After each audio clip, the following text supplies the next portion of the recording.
They doubled your health insurance premiums and slashed Medicaid to cut taxes for their corporate donors and the ultra-rich.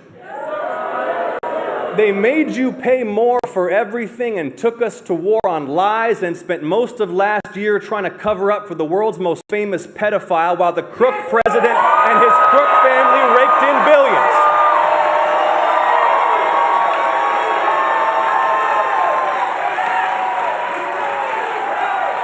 While your tax dollars were put to work backing Trump's businesses. See, they are literally the elites they pretend to hate. So say it again with me now, Atlanta. Enough is enough. Now, he promised to lower prices on day one. He also promised peace and gave us war.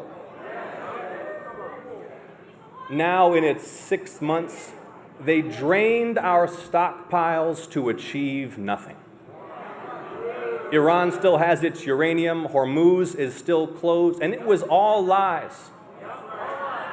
18 brave Americans killed in action. Remember last year they claimed Iran's nuclear program had been obliterated? Then this year they claimed it posed an imminent nuclear threat? Both times lies. On day one of the war, listen to this, day one, the president said the war was, quote, ahead of schedule. Ahead of schedule. On day 4, he declared victory. Today is day 170. And did y'all see Hegseth in front of that committee? Did y'all see it? Listen to this. On day 9 of the war, the incompetent Pete Hegseth guaranteed Iranian surrender. On day 14, he claimed Iran's military had been destroyed. On day 40, he said every single objective had been achieved. That was 4 months ago. They've lied nonstop about this war like they lie about everything. And they know they're lying, but they lie and they keep lying anyway because in this White House, they view persistence in deceit as a virtue. You hear me, Atlanta? And there's something uniquely despicable about lying a nation into war. Treating citizens as fools and those who serve as pawns. Aboard the USS Abraham Lincoln, they've now been at sea for 240 plus days without a port call. It's a Navy record. And still they serve with excellence. And still they serve with excellence. God bless the sailors, Marines, aviators, and all aboard the United States ship Abraham Lincoln.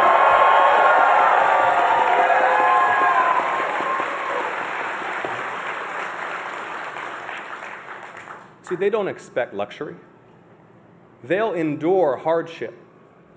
But they deserve competent leaders who send them into combat only when necessary and with decisive clarity of purpose, not fools who lie about the purpose and progress of war.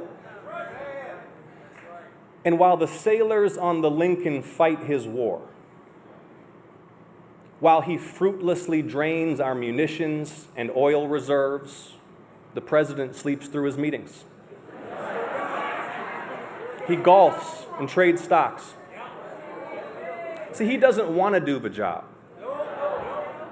He wants to build his ballroom and travel with Natalie on their apparently defenseless flying palace gifted by the Emir of Qatar.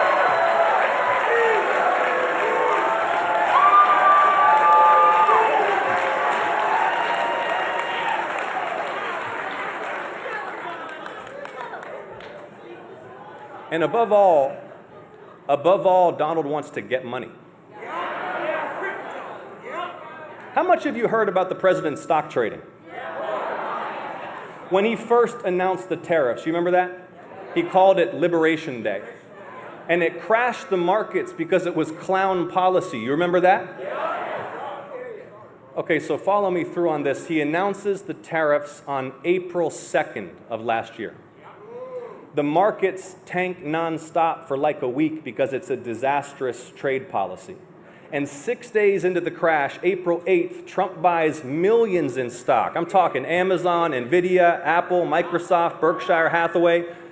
And then the very next morning, April 9th, he posts on Truth Social, quote, "This is a great time to buy." 3 exclamation marks. Okay, now listen to this. 3 hours and 41 minutes after that post, 1 day after he bought millions in stock, he canceled the tariffs and triggered one of the biggest same-day rebound rallies in market history. He's trying to get money. And you saw, now he's offering paid subscriptions to presidential announcements, right? Just understand what's for sale here. The sitting president's pronouncements on war and peace and economic policy delivered first to paying customers? What an absolute crook.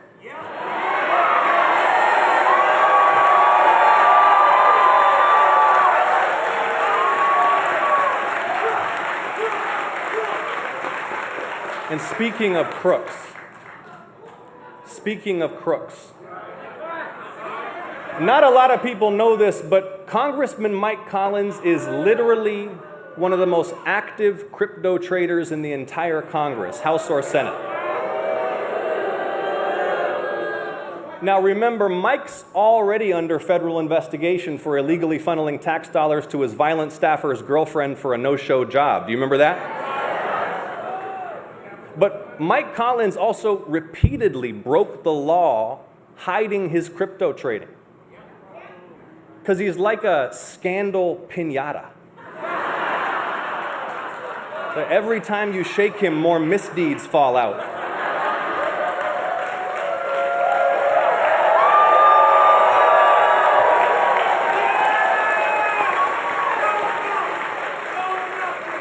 The Mar-a-Lago mafia really has taken American corruption to spectacular new heights. But corruption in American politics runs a lot deeper than Donald Trump. And see, I get why people voted for him. Because even before he came on the scene, American politics was coin-operated. Money's in, favors out. It's been running on corporate money, secret money, billionaire money, both sides. And when members of Congress aren't fundraising from lobbyists and corporate PACs, they're just trying to dodge getting bombed by these super PACs. So spectacular wealth buys an ever greater share of power over our national affairs. And this corruption is why nothing works for ordinary people. It's why you pay a fortune for prescriptions. It's why your insurance company gets away with denying your cancer treatment. It's why we're promised progress and we get more of the same. So many broken promises. We were promised tax cuts for the rich would grow the middle class. We were promised Iraq had weapons of mass destruction. We were promised fairness only to see banks bailed out while millions lost their homes. Do you remember that? We were promised hard work would earn wealth and advancement. But for too many, the treadmill gets faster and steeper. Georgians work harder and longer, but the bills just get higher and higher. A 60-hour work week still needs SNAP. Santa can't make your little girl's wish come true this year. That bucket list trip is off the table for good. And the corporate disrespect is suffocating. Instead of reading to your child that precious spare hour after work, you're on the phone fighting your bank or the cable company. After a cancer diagnosis, you can't fight the cancer till you fight your insurance company while they try to deny you the care you need. A toddler's ambulance is followed by a $3,000 bill. So Trump promised to attack a broken system. I get it. Right target. Yes, the system is really rigged, but he's not unrigging it. He's re-rigging it for himself. So how do we unrig American politics? Well, first, follow the money. Citizens United was the most destructive Supreme Court decision in modern American history.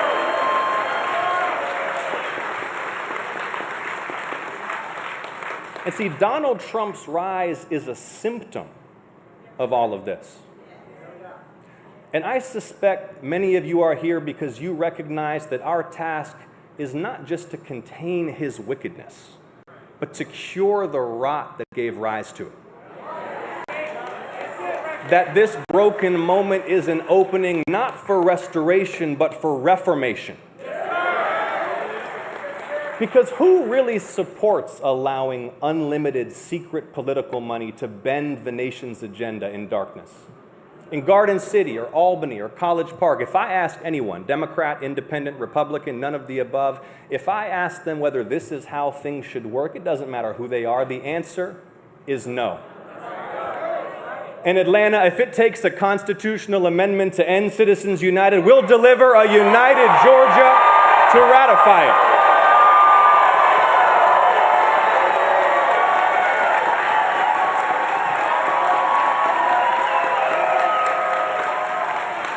If you like this video, then like, share and subscribe to Mirror Now.